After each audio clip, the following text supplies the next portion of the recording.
de la celebración del Día de la Micro y Pequeña Empresa, y es el reencuentro de profesionales que trabajan en diferentes instituciones con el programa de gobierno regional, tratando de tocar temas de interés para poder eh, recoger, ¿no? Las oportunidades que se podrían presentar de cara a Escucho buscar un una poco reactivación entrecortado. ¿Soy yo? a la micro y pequeña empresa. ¿Ya? Les voy a pedir Escucha que muy bien. les escucho muy bien. Voy a pedirles a todos que vamos a apagar los micrófonos para poder iniciar con las palabras de nuestro gerente regional para que oficialmente dé apertura a estas diferentes actividades que vamos a desarrollar por el Día de la Micro y Pequeña Empresa. ¿Ya? Así que le voy a dar pase al ingeniero Neptalí Sánchez, gerente regional del programa de gobierno regional de la Municipalidad de Lima, para que nos dé unas palabras de inauguración. Ingeniero Neptalí. Sí, yo tampoco escucho muy bien. Eh, a ver, Omar, muchas gracias por el uso de la palabra. Bueno, muy buenas tardes con todos, amigos del sector empresarial, del sector público, del sector financiero, de la academia y también funcionarios de los tres niveles de gobierno, ¿no? Del gobierno ejecutivo, del regional y del gobierno, de los gobiernos locales. Un gran placer de estar con ustedes acá y que estén presentes en este taller que va a durar toda esta semana, justamente para poder tocar temas relacionados a la micro y pequeña empresa. Como recordaremos, el año 2006, mediante un decreto supremo, el 008, se instauró como el día 15 de mayo como el Día Nacional de la Micro y Pequeña Empresa en nuestro país.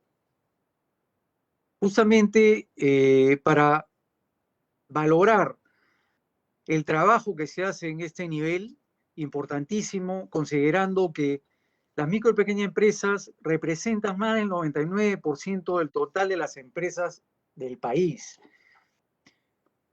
Esta importancia es reconocida por todos los sectores involucrados en nuestra sociedad, ¿no? Tanto del sector empresarial, del sector público, el sector financiero, las universidades, la academia. Y justamente lo que buscamos es traer a la mesa la posibilidad de cada vez más buscar accesos a diferentes mercados y a la vez lograr que un gran porcentaje de esta micro y pequeña empresa se pueda formalizar. Para esto, justamente, este tipo de reuniones, de talleres, justamente son insumos para que nos permitan ir cada vez mejorando, perfeccionando estas políticas públicas que permitan que se desarrolle un entorno favorable para un desarrollo sostenible de la micro y pequeña empresa. Quiero mencionar como dato importante que dentro de las estadísticas, las últimas del año 2019, es que en nuestro país las micro y pequeñas empresas representan el 99.5% de todas las empresas del país. Tiene al más del 60% de la PEA, de la población ocupada, en estas empresas. Representamos el 25% del Producto Bruto Interno Nacional. Como un dato también muy importante, de este 99.5%, el 45% de la micro y pequeña empresa del universo del país se encuentra afincada acá en nuestra ciudad de Lima, en la capital de la República. Pero la problemática es grande, ¿no? Y inclusive se ha incrementado con este periodo del año pasado a este año, y bueno, y como vemos, todavía pinta para poder tener un tiempo más este tema de la pandemia. Ha agudizado mucho el problema de las MIPES que ya venían con problemas justamente de la informalidad, porque de este universo que menciono, prácticamente el 70% son informales. claro, dentro del punto de vista legal, laboral, económico. Se le ha brindado mucha ayuda a la MIPE, pero vemos que lamentablemente, a pesar de los ejemplos como el Fondo de Apoyo Empresarial, ¿no? Que se creó para la MIPE con unas tasas muy bajas de interés, pero que realmente no han servido, y vemos como resultado que muchas de ellas, una gran cantidad, ha tenido que cerrar sus puertas, dejando justamente a personal sin trabajo en estos momentos difíciles. Creo que este desarrollo de esta semana de la MIPE que instauramos, es muy importante porque nos va a permitir ver cómo es que podemos redireccionar o ver la forma como promovemos alguna modificación a estas políticas públicas para, en este contexto de pandemia, sobre todo, podamos tratar de ayudar a las micro y pequeñas empresas. Les agradezco por su presencia, a nuestros señores expositores que tienen una gran experiencia de vida en este sector y que justamente nos van a poder ilustrar para poder lograr estos aportes importantes. Y pido por favor a todos los que están entrelazados en este taller que por favor participen activamente, que todos somos importantes y todos sumamos para poder consolidar a este sector tan importante de la economía del país como son las micro y pequeñas empresas. Así que les doy la bienvenida y por favor que le pongan todas las ganas en este taller. Muchas gracias. Adelante, Omar, por favor. Muchas gracias, ingeniero Neptalí, es nuestro gerente regional del programa de gobierno regional de la Municipalidad de Lima. Y bueno, quiero también darle la palabra a nuestro subgerente regional de desarrollo económico para que pueda brindarnos unos saludos a todos los emprendedores y microempresarios que nos están acompañando el día de hoy. Don Roberto, bienvenido. Gracias, Omar. Gracias, Neptalí, también por tus palabras. Bueno, ya está dicho en principio lo sustantivo del tema. Yo sí quisiera reiterar el hecho de que esta reunión sea muy participativa.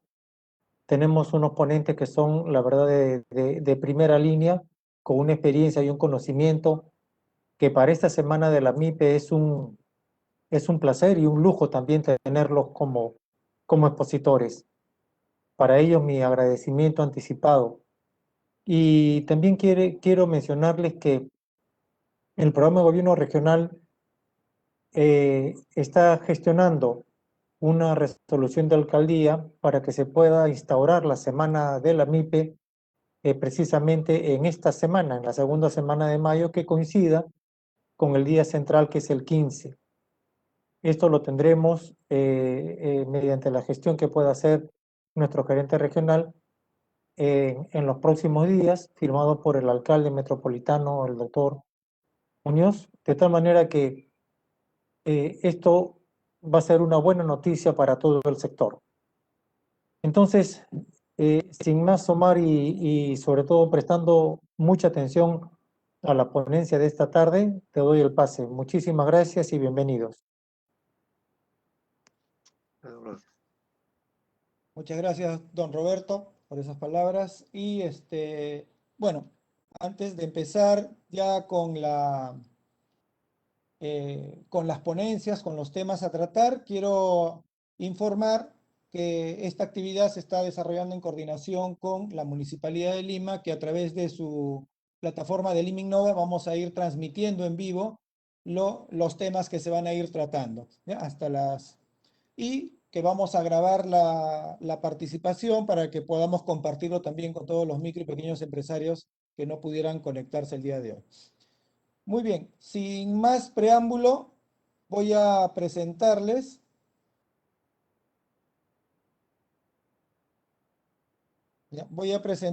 a nuestro primer expositor.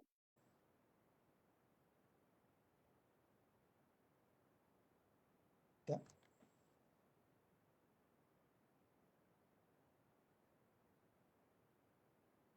Me estoy refiriendo al doctor Iván Mifflin Bresciani. ¿Ya? Él es coordinador nacional del programa Sé Competitivo, ¿ya? En el BETAS Swiss Inter Corporation. Ha trabajado como gerente general en el Fondo de Compensación para el Ordenamiento Pesquero, FONCOPES.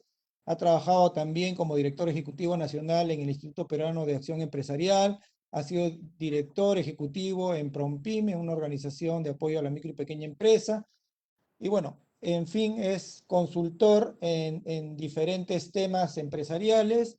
Y el día de hoy le hemos pedido que comparta con nosotros el tema de retos para el desarrollo de las MIPES. ¿Ya? Doctor Iván, bienvenido. Muchas gracias, Omar. Muchas gracias por la invitación. Si lo pones la presentación, podemos comenzar. Solamente quisiera agradecerles al ingeniero Neftalí Sánchez, al ingeniero Roberto Pérez y por supuesto a Omar Delgado, de todo el equipo de la Gerencia Regional de Desarrollo, entiendo de la municipal, del área de Lima Metropolitana, del Gobierno Regional de Lima Metropolitana. Y por supuesto un saludo muy cordial por su día a los empresarios de la micro y pequeña empresa que nos están viendo y que evidentemente merecen un reconocimiento por esta labor tan compleja, tan abnegada, especialmente en una época tan difícil como la que estamos pasando en este momento.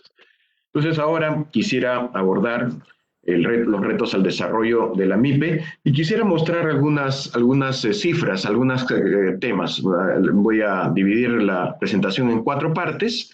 La anterior, por favor. En 4 partes. La anterior lámina, Omar. Solamente para presentar la esquema de la anterior. La primera.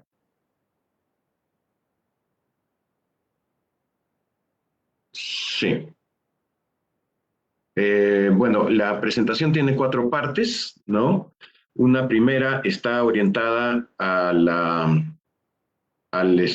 ver las MIPES antes de la pandemia.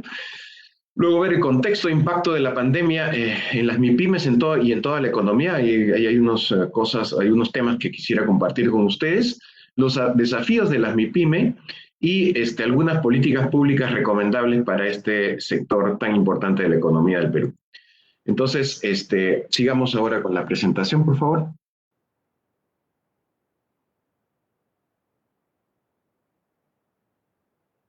Omar, no estoy viendo la presentación.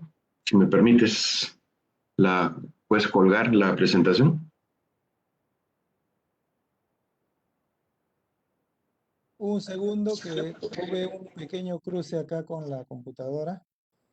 Ahora sí ya está todo subsanado. Mil disculpas. No se preocupe, no se preocupe.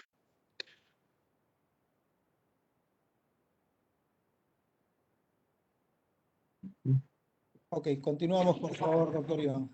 Ya, perfecto. Listo, bueno, todos sabemos, ya lo ha mencionado también el gerente y el subgerente, que la microempresa representa una porción muy importante del número de empresas formales. Más o menos entre la micro y la pequeña son alrededor del 99.4%. Efectivamente, apenas 0.2% es la mediana empresa. Entonces, juntas todas, la micro, la pequeña y la mediana, la MIPYME, constituyen el 99.5% de todo el número de empresas formales. Ojo, la siguiente. La siguiente. Bueno, y además en este sector, digamos, lo que predomina naturalmente es el sector servicios, ¿no? Sector comercio. Hay una presencia muy fuerte de ambos sectores y en los últimos años, digamos, el sector comercio se ha reducido ligeramente, ha aumentado los servicios, se han sofisticado un poquito más. El sector manufactura, ¿no es cierto?, representa el 9.8%, mientras que, o 8.8% en las últimas cifras, mientras que el comercio es 44% y el 44% del total, ¿cierto? Y en servicios es alrededor del 41%. Entonces hay una presencia muy importante del sector comercio. Ustedes dirán, ¿por qué tan poquito en el sector agropecuario? Simplemente estamos hablando aquí, 1.4 son de microempresas formales, es decir, que tienen RUC y que tienen, bueno, están sus trabajadores en planilla. Adelante. Siguiente. Bueno, aquí en las regiones, por supuesto, Lima, como ya se ha comentado, es pues la que tiene la mayor cantidad de población en términos de micro y pequeñas empresas. Y también ha habido un aumento, digamos, un aumento a una tasa de 6%. Luego le viene Arequipa, La Libertad, Cusco, Piura, ¿no es cierto? Otras regiones. Y esta concentración regional tiene que ver también con la concentración de la demanda en los últimos años. Sin embargo, si ustedes pueden ver, hay algunas regiones, como por ejemplo Ayacucho, Apurímac, que han crecido notablemente en estos últimos años, ¿no? Huánuco también. Adelante. Bueno, en términos de lo que es la distribución entre empresas informales y empresas formales, fíjense ustedes, actualmente aproximadamente tenemos alrededor de unos 2 millones, digamos, de empresas en total, 3.700.000 empresas en total, de las cuales el 46% son formales, es decir, 1.734.000, y hay un 53% de empresas informales. En la pandemia, estas cifras se han modificado. Ha habido un aumento, ¿no es cierto?, de la cantidad de empresas informales. Muchas empresas que eran formales antes, microempresas o pequeñas, se han convertido en informales, ¿no es cierto? Y ni hablar del número de sus trabajadores también, que han pasado a la informalidad. Siguiente. Esto es muy importante porque está en el fondo de las razones por las cuales hay una heterogeneidad estructural en el sector productivo peruano. Y tiene que ver con la productividad, ¿no es cierto?, por tamaño de empresas. Naturalmente, las microempresas, los trabajadores independientes, ¿no es cierto?, las microempresas, los trabajadores independientes, las trabajadoras del hogar, en fin, son los menos productivos, y la grande y mediana empresa son los que tienen mayor productividad por persona, ¿no? Entonces, esta es una realidad, y esta curva, que es aparentemente es una curva exponencial, ¿no es cierto? Estas distintas, digamos, columnas tienen una forma exponencial, reflejan la pobreza que existe al interior, en el medio, es decir, pequeñas y medianas empresas son muy pocas en términos de número de trabajadores, ¿no es cierto? Tienen una importante productividad, pero tienen una pequeña distribución en términos de número de trabajadores. En ese sentido, cuando existen estas situación en la que hay un medio, digamos, de empresas medias que no tienen realmente un nivel en términos de volumen de empresas y en términos de cantidad, esto genera grandes problemas para la articulación empresarial entre la grande, la mediana, la pequeña y la micro, que es lo que cualquier país desarrollado ha podido lograr. Adelante. Adelante en la siguiente. Y además de eso, también hay que destacar que uno de los problemas que tienen las microempresas es el problema del acceso al sistema financiero. Fíjense, las microempresas apenas acceden un 5% de las microempresas accede a las formales, accede al crédito, ¿no? De las empresas pequeñas, el 42%, y de las empresas medianas hay un 60%. Entonces, hay realmente un acceso muy limitado todavía de las micro y de las pequeñas empresas, ¿no?, al sector financiero, al sistema financiero. Y siguiente. Y también podemos decir, en la página siguiente, fíjense, acá es una cosa muy interesante, ¿no? Se hizo una encuesta de la Corporación Andina de Fomento, de la CAF, ¿no es cierto?, de medición de capacidades financieras, y en realidad hay muy poco uso de los productos financieros, ¿no? En total, es el 56% de las micro y pequeñas empresas que participaron en esta encuesta decían que no tenían ningún acceso a servicios financieros. El 27% decía pues que tenía otros productos, ¿no? Solamente el 10% había recibido préstamos, y tenía cuentas de ahorro el 20%, ¿no? Y si se dan cuenta, en las últimas columnas, en realidad todo esto se concentra, sobre todo esta ausencia de participación de servicios financieros, se concentra en el campo, en las zonas rurales, donde el 69% no tiene acceso a ningún tipo de servicio financiero. Y sí, un 10% en las zonas rurales tiene acceso por lo menos a cuentas de ahorro, ¿no? Este es un gran problema. Nosotros lo hemos visto en la pandemia, cuando se trataba de justamente tener el cobro de un bono, ¿no es cierto?, de parte de muchos trabajadores independientes y microempresarios, ¿no? Entonces, aquí ha habido grandes dificultades precisamente por esta falta de relación con el sistema, de falta de bancarización con el sistema financiero. Adelante. Siguiente. Bueno, y este es otro dato, digamos, que también tiene que ver con la productividad, ¿no? Y es la productividad medida por sectores. Aquí es muy interesante, ¿no es cierto?, la productividad, sectorialmente el sector menos productivo es la agricultura. Tenemos pues 2.200.000 familias de la pequeña agricultura familiar, 2.200.000 productores, ¿no es cierto?, que tienen muy bajos niveles de productividad. Aquí, por si acaso, también están incluidos las grandes empresas exportadoras. Es decir, en el promedio es muy bajo porque, claro, en las zonas de la sierra, especialmente de la Sierra Sur, hay un nivel de pobreza muy grande, ¿no? Y eso baja, pues, el nivel de productividad tremendamente, ¿no? Igualmente le sigue comercio, después servicios y después la pequeña manufactura, en fin. Y más arriba están las empresas, digamos, de servicios, de gas, de agua, de electricidad, la minería, ¿no es cierto?, y las empresas financieras, que son las empresas que tienen mayor productividad en estos sectores económicos. Entonces, por sector económico y por tamaño, tenemos pues que la microempresa, especialmente la microempresa de comercio y la agricultura, son poco productivas, ¿no es cierto? Y eso explica en parte justamente su atraso, sus condiciones y su exclusión de todo el sistema y de los beneficios, digamos, económicos que supuestamente tiene el modelo económico. Adelante. Bueno, ahora veamos, bueno, hay antes del 2020 de la pandemia, entonces en cifras gruesas, sintéticamente, la mayoría se encontraba, un tercio se encuentra en el sector comercio, la mitad se encuentra en servicios y algunas MIPYMES están en industria, entre 10 a 11% más o menos, ¿no?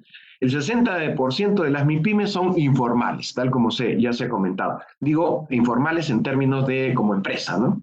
Las MIPYME de servicios son tradicionales, pertenecen a la revolución 3.0. Seguro nuestra colega Delia Barriga va a poder hablar en amplitud de la diferencia entre la 3.0 y hay muy pocas, digamos, que forman parte de la nueva revolución digital, de la revolución 4.0, ¿no es cierto? Sin embargo, es creciente y eso es interesante. Hay un aumento de las MIPYME de servicios más sofisticados que usan tecnologías que tienen valor agregado, que están vinculadas justamente a la revolución 4.0 o a nuevas tendencias, ¿no? Bionegocios, es decir, negocios basados en la biodiversidad, negocios ecoeficientes, etc. Entonces, son pocos, pero esta es una tendencia poco a poco más que va sofisticando el sector servicios. Una cosa que es importante es que la diferenciación entre los servicios y la manufactura es cada vez más borrosa. Es decir, hay servicios de carácter productivo que están en una cadena de valor manufacturera industrial, ¿no es cierto? Y esto hace que muchos de los servicios sean realmente servicios más sofisticados, con más valor agregado y que responden de manera casi customizada a las necesidades de las empresas. Hay, por supuesto, una cosa que es muy importante, hay más emprendedores con mayores niveles de educación en esta etapa, ¿no? Y luego, digamos, la ampliación de los mercados, de las oportunidades de los mercados exigen productos generados en condiciones social, económica y ambientalmente sostenibles. Cada vez más hay exigencias de este tipo. No son exigencias solamente del Estado, de regulaciones públicas, sino que son exigencias que los propios clientes más sofisticados, más exigentes, exigen al producto. Es decir, no solamente los atributos de calidad directamente del producto, por ejemplo, los atributos sensoriales de un buen café, ¿no es cierto? Un café de altura, ¿no es cierto?, con aromas y sabores especiales, sino que además también se exigen condiciones sociales. Es decir, esto ha sido producido por personas que tienen buenas condiciones laborales, que se les paga un justiprecio por el café, etcétera, etcétera. Adelante. Veamos ahora algunos de los desafíos, ¿no es cierto?, que tienen las MIPYMES. Adelante. Bueno, una de las cosas, perdón, el contexto antes de los desafíos. Quería comentarles un poquito del contexto y hablarles de lo que ha pasado pues en la pandemia. Justamente hablarles un poco de la situación de la pandemia, que ha sido una situación bastante compleja, ¿no? Bueno, como ustedes saben, la pandemia, la parte más fuerte de la pandemia durante la primera ola, las medidas de cuarentena que se aplicaron para contener la propagación del COVID-19 se dieron muy duramente en el segundo trimestre del 2020 y también en el tercer trimestre, pero en el tercer trimestre y en el cuarto se fueron, digamos, abriendo a las condiciones para que puedan incorporarse algunos negocios. Inicialmente eran los negocios llamados de los sectores esenciales. Ahora vamos a hablar sobre eso. Y como consecuencia de ello, ¿no es cierto?, se generó un descenso del PBI en el 2020 del 11%. Solamente en el segundo trimestre, la caída del PBI fue de 56%, solamente en el segundo trimestre. Luego, cuando ponderas todo el año, incluido el primer trimestre, que fue un trimestre normal, y consideras la reactivación, ya podemos hablar del 11%. Pero la caída fue una de las caídas más espectaculares, profundas, ¿no es cierto? Y donde la microempresa, como vamos a ver, fue muy afectada. Hubo compensaciones a empresas y personas, ahí están los programas de asistencia a la población vulnerable, y también a las empresas, ¿no? Con bonos, ¿no es cierto? Con la postergación del pago, de los pagos, digamos, de bancarios, financieros, y también con los pagos tributarios, y con garantías crediticias, ¿no? Está ahí el FAE-MIPE, está Reactiva Perú, que no necesariamente llegaba hasta la MIPE, en fin, y podemos discutir mucho sobre las condiciones, este tipo de condiciones y medidas, la eficacia y tal, pero creo que no viene al caso todavía. Y luego, bueno, toda esta situación generó pues un déficit público muy fuerte. Se habría movilizado alrededor de un valor equivalente al 20% del Producto Bruto Interno, y se generó un déficit que aumentó, ¿no es cierto?, de 1.6 en el 2019 a 8.9% del PBI. Es decir, prácticamente entre 6 y 7 veces más subió el PBI el déficit como parte del PBI. Y bueno, la deuda pública cerró en 35% del Producto Bruto Interno. Debo señalar que el Perú es un país que, como ha manejado sus cuentas macroeconómicas con relativa responsabilidad, tiene una deuda pública de las menores de América Latina, ¿ya? Y bueno, en este caso es una cifra bastante manejable, ¿no? Obviamente hay que ver qué va a pasar en el futuro. Siguiente lámina. Bueno, lo que ha pasado además, como ya hemos visto, se han perdido empleos, 2.5 millones de empleos solamente en Lima Metropolitana y en el Callao. El desempleo se ha más que duplicado, ha pasado de 600.000 a 1.5 millones de desempleados, se ha incrementado en 6 puntos la pobreza monetaria, y esto ha afectado a 2 millones de personas que han caído a la pobreza. Es decir, la pobreza en el 2020 ha sido 27%, justamente ha bajado de 33% más o menos que era en el 2019. Pero además eso no es solamente lo más complicado, esto no es lo único complicado, sino que además en el 2020 los ingresos han caído en 15%, ¿no es cierto? Pasando un ingreso en Lima Metropolitana, que es lo que, digamos, el gobierno regional que nos convoca, de 1.780 a 1.530. Es decir, falta no solamente recuperar empleos, es necesario también recuperar ingresos, y esto es todo un tema mucho más complejo, ¿no? Adelante. Aquí yo quisiera mostrarles el impacto en los sectores y por tamaño de empresa. ¿Cuáles son los sectores más afectados? Sin duda, como habíamos conversado, servicios, no tanto en porcentaje, porque cae menos 53%, mientras construcción cae 73, casi 74, y manufactura cae 64%. Pero en términos de la cantidad, como hemos conversado, que es el 50% de las empresas y buena parte del empleo, la mayoría del empleo, el sector servicios, una caída como esta es realmente muy fuerte. Fíjense que son como 1,5 millones solamente de empleos perdidos, ¿no es cierto?, durante el segundo trimestre en el sector servicios, ¿no? Y ahora, ¿qué pasa con el sector, con la microempresa? Adelante. Bueno, pues si lo vemos por tamaño de empresas, las que menos se han perjudicado han sido las empresas de más de 50 trabajadores, de 51 para arriba, con 36%. Pero la microempresa, justamente, especialmente la microempresa, aquí incluimos microempresa formal e informal, ¿no es cierto? Aquí tenemos una caída de menos 65%. Es decir, aquí está muy claro, son cerca de 2 millones, ¿no es cierto?, de empleos perdidos, ¿no es cierto?, solamente entre las microempresas. Sumando todas son como 2.600.000 empleos perdidos en el año 2020, ¿no es cierto? Que poco a poco, para decirlo claramente, porque estamos hablando del segundo trimestre del 2020, en el tercero y sobre todo en el cuarto trimestre se pudieron reactivar. Siguiente. Entonces, quisiera yo decirles, compartir con ustedes cuáles son los perdedores y también hay unos ganadores como consecuencia del COVID. Bueno, las microempresas en general, particularmente estos son perdedores, aquellas microempresas informales en sectores no esenciales, por ejemplo, muchas empresas de comercio, pequeñas ferreterías que cerraron, peluquerías, restaurantes, ¿no es cierto?, que durante toda la primera parte de la pandemia se paralizaron y, bueno, ahora están con un aforo limitado de 30-40%, ¿verdad? Las MIPYMES de servicios han tenido que reconvertirse o cerrar sus puertas. Hay una pérdida, la pérdida no solamente es de empleo, hay una pérdida de empresas quebradas, ¿no es cierto? Entonces hay una situación realmente, algunas se tuvieron que reconvertir, algunos restaurantes se convirtieron en bodegas, ¿no es cierto? Tuvieron que comenzar a diversificar, hasta hoteles se han convertido en pequeñas bodegas para el expendio de productos de pan llevar, ¿no?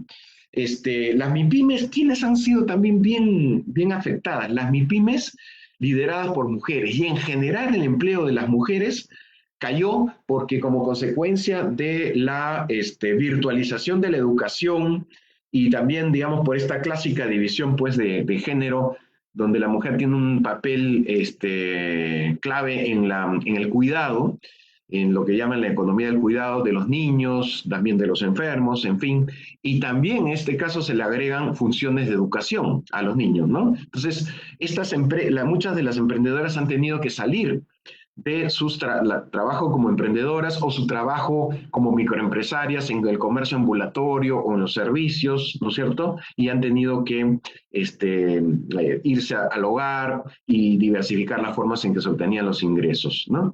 Y la otra también, tema importante, quienes han perdido son las MIPYMES que tienen conductores de menor nivel educativo. Ese es otro tema muy importante. Aquellos que tenían un mayor nivel educativo como que generaron algunas estrategias, por ejemplo el comercio electrónico, para poder sobrevivir, ¿no? Mientras que otros no tenían este alcance. Adelante. Bueno, ¿cuáles son? Hay algunos ganadores. Bueno, los servicios esenciales que nunca se paralizaron, los productos alimenticios y los farmacéuticos. El único sector económico que crece 1% en el 2020 es el sector agrícola y obviamente el sector farmacéutico. A ello hay que agregarle otros más, como el sector financiero, ¿no? Hay un cambio masivo por lo menos en las ciudades, a la entrega a domicilio, y eso supuso un desafío para la logística, pero hubo originalmente algunos problemas de suministro justamente por la escasa movilidad, por el escaso transporte que había. Algunas de las industrias de alta tecnología, donde lamentablemente hay muy pocas micro y pequeñas empresas, han prosperado. Las tecnologías de salud y educación también dieron un salto adelante, ¿no es cierto? Las fintech, o sea, todo lo que es el sistema, los servicios financieros a través de los medios digitales, fueron beneficiados por los pagos digitales. Han surgido como unas 4 a 5, digamos, empresas digitales de cambio, de tipo de cambio, ¿no? Ustedes las pueden ver. la administración pública lamentablemente no avanzó a la velocidad esperada en términos de la transformación digital que se necesitaba, ¿no? Es más, en muchos casos todavía para la formalización de las empresas solicitaban pues los registros escritos, ¿no? Cosa que es absurda, pero en fin. Entonces falta todavía una mayor celeridad allí. Las ocupaciones basadas en el hogar se beneficiaron, por ejemplo, juegos de mesa, videojuegos. Algunos, para ciertos sectores medios, pues se pudieran desarrollar. Las mujeres emprendedoras, como ya he comentado, han asumido una carga más pesada al reducir su tiempo de trabajo para poder cuidar de las familias y de la educación de los niños, ¿no? Se ha ampliado también el trabajo remoto, que puede significar ahorros para todos los trabajadores. Y hay una cosa muy interesante que también se ha comenzado a dar, que es que los activos fijos de las empresas han sido replanteados, justamente como algunas funciones administrativas, algunas funciones técnicas, de marketing, en fin, se hacen de manera remota. Las empresas requieren menos espacios virtuales y ha habido como consecuencia de ello una reducción de los alquileres, ¿no es cierto? Hay locales vacíos de muchas empresas que han dejado esto hasta que se pueda recuperar la normalidad, pero que no vamos a poder volver a la normalidad de antes del 2020, sin duda, ¿no? Bueno, ¿cuáles son los desafíos? Adelante. Los desafíos de la MIPYME. Bueno, yo quisiera esto que lo retengamos mucho, porque yo quisiera que reflexionemos sobre los desafíos. Los desafíos no son solamente ahora que falta crédito, que falta capacitación, que falta innovación, que falta sociedad. No, hay otros desafíos mucho más complejos y que tienen que ver con megas tendencias que hay en el entorno. Primero, el Perú tiene un bono demográfico juvenil que nos va a durar 12 años más. ¿Qué significa eso? Significa que la población peruana, por primera vez en su historia, la población activa, ¿no es cierto?, es superior que la población inactiva, es decir, de los mayores de edad, es decir, la tercera edad, o los niños muy jóvenes, ¿no?, muy chiquitos, o las personas que por diversas razones, enfermedades, o que tienen funciones como ama de casa, etcétera, no están en la población activa. Es la etapa mucho más donde toda la población, digamos, activa sostiene a una población dependiente mucho más pequeña. Ese es un tema muy importante, ¿no? ¿Por qué lo digo esto y por qué? ¿Qué cosa tiene que ver con la MIPYME? Porque muchas de las MIPYMEs de jóvenes van a tener un futuro mucho más largo y eso contribuye al desarrollo económico. Y lo otro que quisiera destacar, a pesar de que la pandemia ha ido en contra, es que hay un bono de género, hay un bono demográfico de género.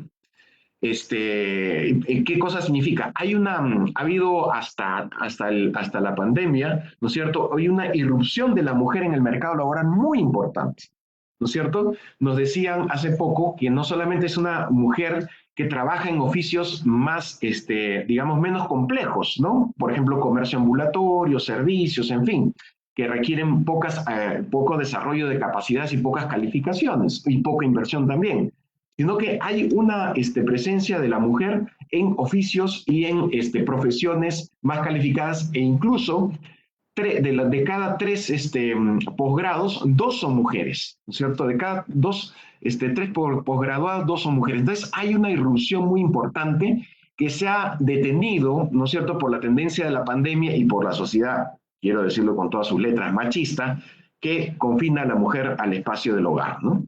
Segundo, un tema importantísimo que tenemos que tomar en cuenta de aquí para adelante. Como ustedes verán, cuando salían a las calles o salían a las playas o salían a las zonas más, digamos, de la ciudad, veían que había bajado el nivel de contaminación, ¿no? Entonces, tenemos que considerar a futuro que tenemos que tener estrategias de resiliencia a los efectos del cambio climático y la mitigación de los gases de efecto invernadero, fundamentalmente el CO2 que es generado, como sabemos, por los combustibles fósiles, por los automóviles, por la maquinaria industrial, por los equipos industriales, etcétera, ¿no? Entonces, este es un tema donde ahora tenemos que enfocarnos. Esa es la próxima, mejor dicho, esta es una pandemia que está aumentando. La pandemia derivada del cambio climático. Y eso genera fenómeno del Niño, genera huaicos, genera que la producción de plantas ya no se puede hacer en ciertos, digamos, ecosistemas, etcétera. Es necesario también considerar la adopción de un modelo de producción y consumo de economía circular. La sociedad se cansó del consumismo. Ya el futuro no puede aceptar más consumismo y más desperdicio. Ahora los residuos se consideran productos derivados. Eso implica compartir, alquilar, reutilizar, reparar, renovar y reciclar para crear valor agregado, ¿no? Todo este tema, por ejemplo, de los productos que están casi en buen estado, pero que los supermercados dejan porque ya pasó su fecha de vencimiento, es parte de esta economía, o el hecho de que el material natural, las hojas, ¿no? Los tallos de ciertos productos, de ciertos, en la agricultura, se consideren como elementos nutrientes del suelo y se puede hacer compost, se puede hacer bioles, etcétera. Con esto es parte de una tendencia de la economía circular. Por no hablar del reciclaje, el tema de la recolección de los plásticos, que es una muy buena iniciativa, en fin. Entonces, estamos yendo hacia un modelo más eficiente en la producción y el consumo, que es el modelo de economía circular. Y las MIPYMES tienen que ponerse al día en esto. Segundo, hay que aprovechar las tremendas oportunidades que tenemos de la mega biodiversidad, ¿no es cierto? De los más de 80 microclimas que tenemos, de los 112 que hay en el mundo, ¿no es cierto? Y de nuestras ventajas con recursos naturales, nuestras ventajas por ser una potencia en producción de oxígeno, por tener un 57% del territorio en nuestra Amazonía. Entonces creo que la tremenda biodiversidad que existe y que es producción, pues, de alimentos, de nutrientes para el mundo, además de oxígeno y agua, ¿no es cierto? Entonces, eso, por ejemplo, esa biodiversidad y esos recursos naturales son parte de las oportunidades que las MIPYMES deben considerar. Hay una tendencia, ¿no es cierto?, hacia la transformación digital que está estimulada por la revolución 4.0. Hay muchos productos, yo no voy a dedicarme a desarrollar, o sea, no es un tema solamente del Zoom, del Meet y del Webex, ¿no es cierto? Es mucho más complejo, es una incorporación realmente radical de la forma y de la concepción de cómo fabricamos las cosas, ¿no? De cómo nos comunicamos, de cómo trasladamos las cosas de un lugar a otro, etcétera. En fin. Y finalmente yo quisiera señalar, dos puntos que quisiera señalar, es que estamos pasando de una economía competitiva a una economía colaborativa basada en la cooperación y la especialización inteligente. Aquí el llamado de guerra, ¿no es cierto?, ha sido, tenemos que ser una economía competitiva, tenemos que ser competitivos, pero se olvidan de que el otro lado que ha hecho posible, ¿no?, el desarrollo de los países del primer mundo es precisamente su carácter colaborativo. Deberíamos de tener no un plan de productividad y competitividad, sino un plan de desarrollo de la competitividad y de la colaboración, o sea, del espíritu colaborativo. Es decir, estas dos cosas son dos caras de la misma moneda. No quiere decir que no dejemos de competir, claro que sí, pero hay unos espacios enormes para la colaboración. Y finalmente tenemos que, en las MIPYME particularmente, no es que las MIPYME son, digamos, mantienen las condiciones laborales de sus trabajadores, ¿no? Por diversas razones tienen dificultades para poner desde problemas de información hasta problemas de los costos de la seguridad integral, del seguro integral de salud o del e-salud.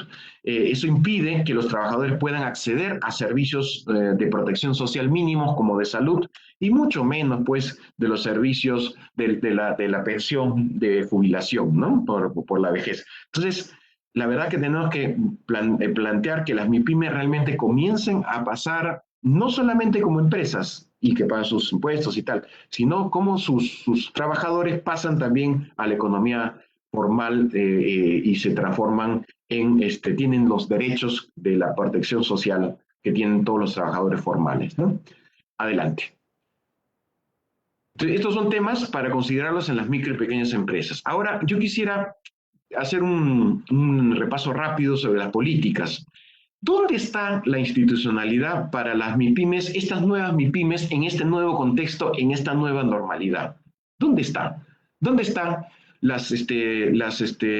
digamos, tareas para apoyar el proceso de transformación digital, de economías verdes, es economía circular. Existen iniciativas, pero estas iniciativas todavía no tienen el financiamiento ni la institucionalidad sólida como para hacer que las micro y pequeñas y medianas empresas logren hacer su transformación, ¿no?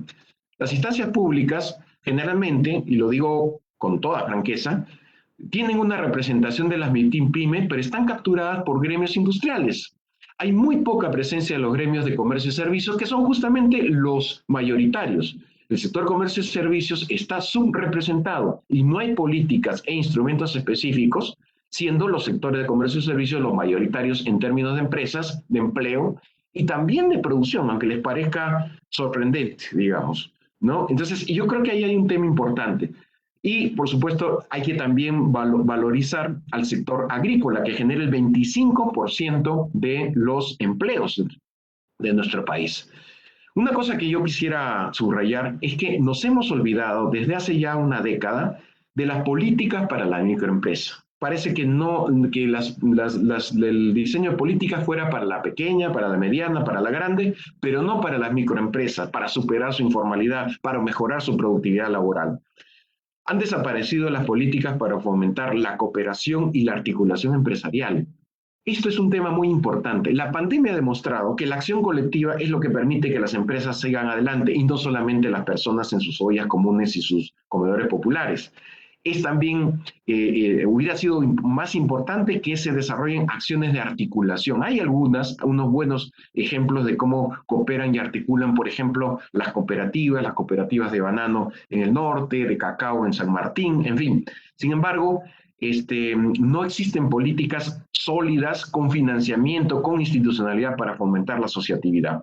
La representación de los líderes de las MIPYME es bastante limitada, ¿no es cierto? No hay una clara representación. Y una cosa que es importante es que las ONGs, que antes eran instituciones intermediarias y facilitadoras de recursos hacia los micro y pequeños empresarios, frente a una crisis global de la cooperación internacional respecto al financiamiento de las MIPYMES, ahora se han vuelto en proveedoras de servicios con recursos del sector público, ¿no? O también con recursos privados de, digamos, empresas grandes socialmente responsables. Entonces, hay una serie de elementos de las políticas que no están funcionando adecuadamente, ¿no? Siguiente. ¿Y cuáles son esos elementos? Hay una ausencia de visión compartida, comenzamos por arriba, y de objetivos.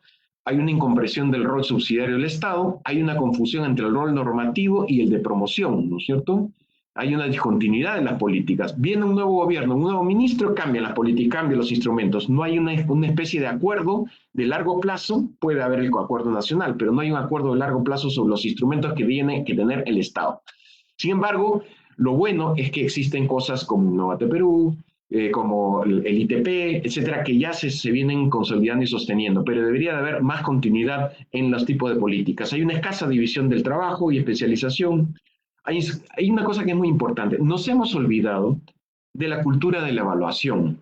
Nosotros tenemos que hacer políticas y medirlos, establecer objetivos y medir el logro de los resultados en función de esos objetivos. Pues no se hace en el caso de las micro, pequeñas y medianas empresas de las políticas, salvo cuando son préstamos del BID o del Banco Mundial, no se hace un esfuerzo de evaluación de los impactos que tienen estos instrumentos de fomento. Cuando es del Estado no importa, es como si fuera plata tirada al agua, ¿no? En fin, hay una debilidad de las instancias de concertación y coordinación. La falta de cultura, de cooperación, de colaboración, de coordinación, la estamos viendo, ¿no? Bueno, no me voy a referir al tema político, pero definitivamente hay una falta de comprensión entre el sector público y las instituciones del sector privado, los gremios de las MIPYMES. Hay una incongruencia entre los instrumentos y los segmentos de la MIPYME y, por supuesto, el centralismo de las políticas.